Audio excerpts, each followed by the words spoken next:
The weight of numbers. Dr. Sarah Kessler, a labor economist with 20 years at the Bureau of Labor Statistics, BLS, sat at her desk in the dimly lit office, her computer screen glowing with the final draft of the July 2025 jobs report. The numbers stared back at her: 73,000 jobs added, far below the expected 106,000, with downward revisions of 258,000 jobs for May and June. The unemployment rate had ticked up to 4.2%.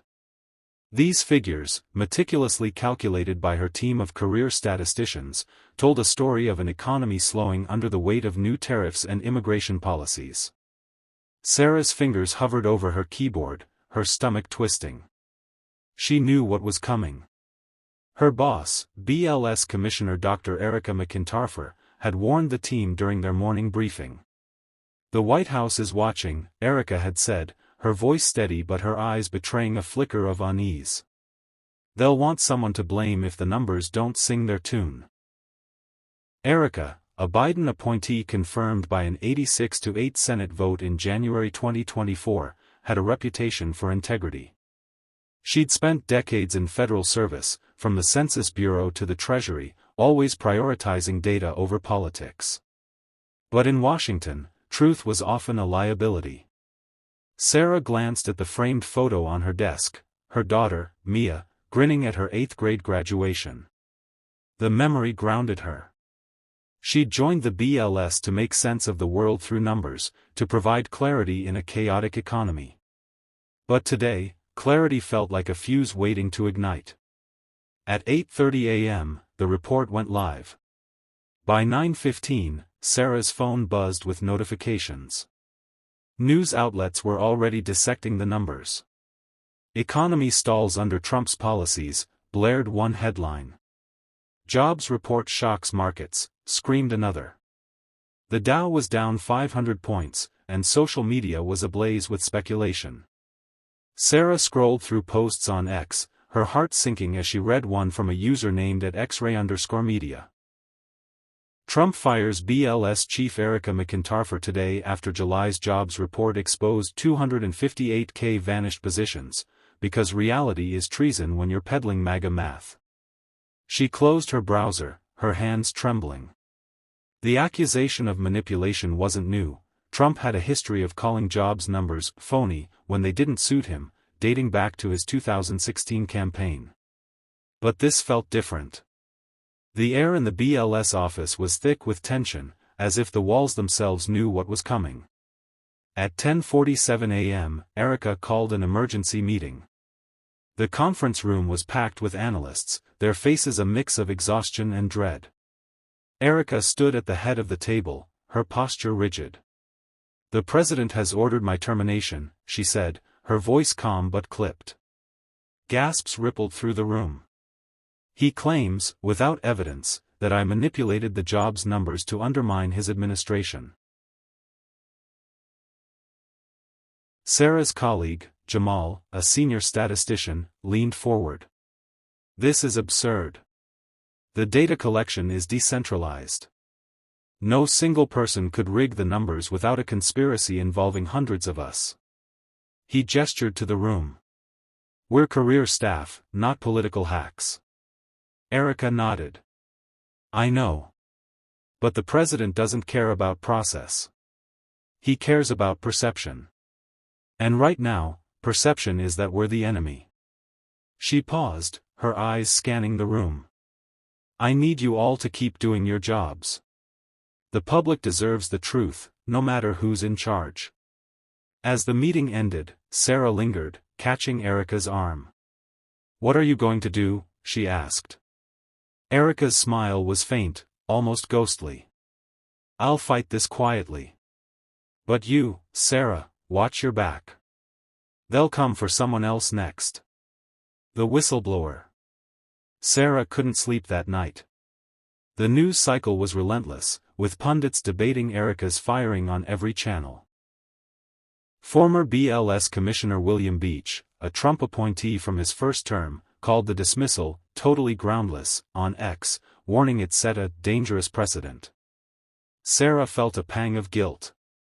She'd always admired Erica's courage, her refusal to bend under pressure.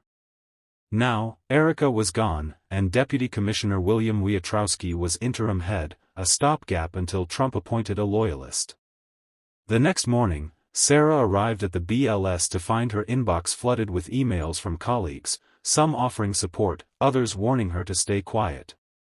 One message stood out, from an anonymous sender: check the internal server, folder X17. You'll see what they're planning. Sarah's pulse quickened. She hesitated, then logged into the secure server. Folder X17 was buried deep, marked, confidential, executive review. Inside was a memo from a White House aide, outlining a plan to streamline BLS data collection by reducing survey sizes and increasing imputations. Statistical estimates that critics called educated guesses.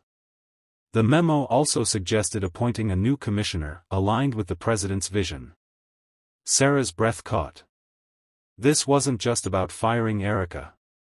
It was about reshaping the BLS to produce numbers that fit Trump's narrative of a booming economy, regardless of reality. She thought of Mia, of the world she wanted her daughter to inherit, a world where truth mattered. She copied the memo to a USB drive and slipped it into her pocket, her heart pounding. At lunch, Sarah met with Jamal at a coffee shop a few blocks from the BLS office. She slid the USB across the table. "Look at this," she whispered. "They're planning to gut our data integrity." Jamal's eyes widened as he read the memo on his laptop. "This is a disaster.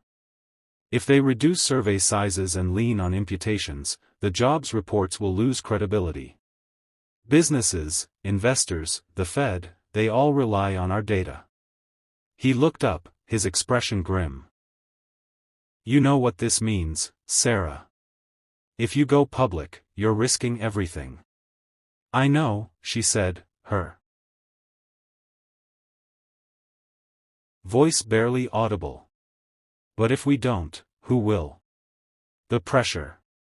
Over the next week, the BLS office became a pressure cooker.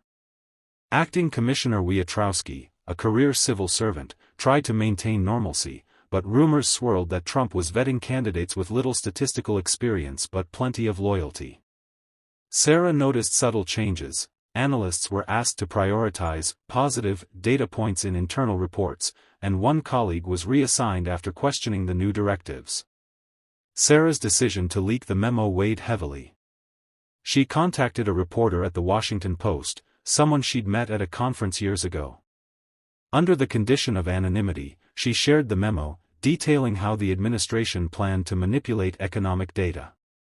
The reporter, Emily Chen, was skeptical but intrigued. "This could be huge," Emily said over a secure call. "But we need more than a memo. We need proof of intent."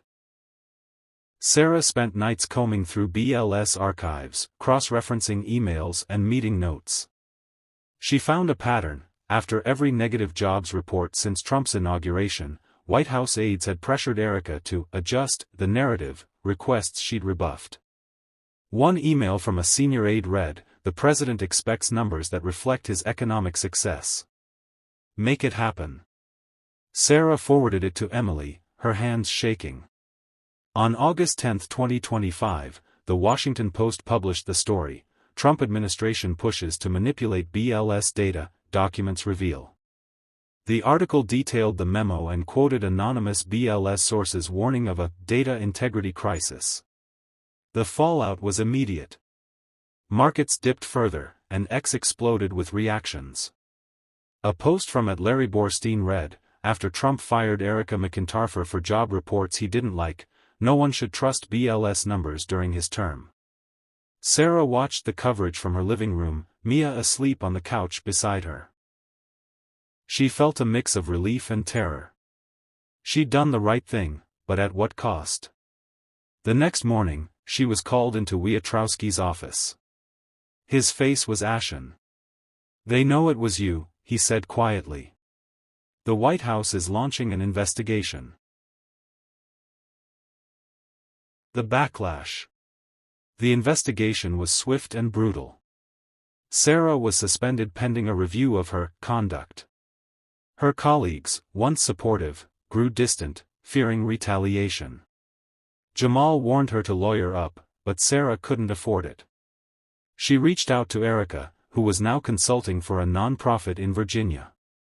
Over coffee, Erica listened as Sarah poured out her fears. "You did what I couldn't," Erica said, her voice thick with emotion. "I played by the rules, and they still came for me. You've given the public a chance to see the truth. But what if I lose everything?" Sarah asked, tears welling.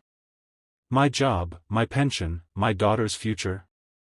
Erica leaned forward, her eyes fierce. "You're not alone. There are others in the BLS who'll back you up. And the public, they're starting to wake up. Look at the protests on X." Sarah returned home to find a letter from the Department of Labor, threatening termination unless she cooperated with the investigation. That night, she sat at her kitchen table, the USB drive in her hand. She thought of her late husband, a journalist who'd always said, "Truth is the only currency that holds its value." She made a decision. The hearing. By late August, Sarah's leak had sparked a congressional inquiry. Senator Bernie Sanders, calling Erica's firing a step toward authoritarianism, demanded hearings on BLS independence. Sarah was subpoenaed to testify, her identity as the whistleblower now public. The night before the hearing, she sat with Mia, explaining why she had to speak out. "I'm scared, Mom," Mia said, her voice small. "What if they hurt you?" Sarah hugged her tightly. "Sometimes, doing what's right means being scared. But it's worth it if it means people can trust the truth." The hearing room was packed with reporters, lawmakers, and BLS staff. Sarah took the stand, her heart pounding. She recounted the memo, the pressure on Erica, and the administration's push to skew data. "The BLS is the backbone of our economy," she said, her voice steadying. "If we let politics dictate the numbers, we lose the ability to make informed decisions. Businesses fail. Workers suffer. The public deserves better." The room erupted in murmurs. Senator Ron Wyden, a Democrat, praised her courage, calling Trump's actions a nightmare scenario for economic credibility. But Republican Senator Roger Marshall, who'd supported Erica's confirmation, defended the firing, claiming her cooked-up numbers misled the public. Sarah held her ground, citing the BLS's rigorous methodology and decentralized process, which made manipulation nearly impossible. As she left the stand, she saw Erica in the back of the room, giving her a nod of respect. For the first time in weeks, Sarah felt a glimmer of hope. The hearings didn't stop Trump's agenda. A new BLS commissioner, a former campaign advisor with no statistical background, was appointed in September. Jobs reports began emphasizing positive metrics, downplaying revisions. But Sarah's testimony had shifted the conversation. Economists like Michael Strain and Heidi Shearholz warned that politicizing data could erode public trust, harming investment and consumer confidence. Sarah was fired from the BLS but found a job at a university, teaching statistics and ethics. She became a symbol of resistance, her story inspiring a grassroots movement to protect federal agencies from political interference. On X, a coalition called Truth in Numbers gained traction, demanding legal protections for the BLS and other statistical agencies. Erica, meanwhile, wrote a memoir about her time at the BLS, dedicating it to Sarah and the career staff who kept the numbers honest. At a book signing, she pulled Sarah aside. "You changed the game," she said. "They can fire us, but they can't fire the truth." Sarah smiled, thinking of Mia, now a high school freshman, who'd started a blog about data integrity. The fight wasn't over, but Sarah knew she'd done her part. The numbers, flawed and fought over, were still the closest thing to truth they had. And in a world of spin, that was worth everything. Epilogue. By 2026, the BLS faced budget cuts and reduced survey sizes, raising concerns about data quality. Yet the public's demand for transparency grew louder, fueled by Sarah's whistleblowing and Erica's advocacy.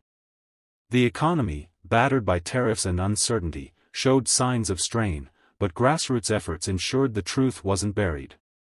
Sarah watched Mia graduate high school in 2027, her heart full. The weight of numbers had nearly broken her, but it had also set her free.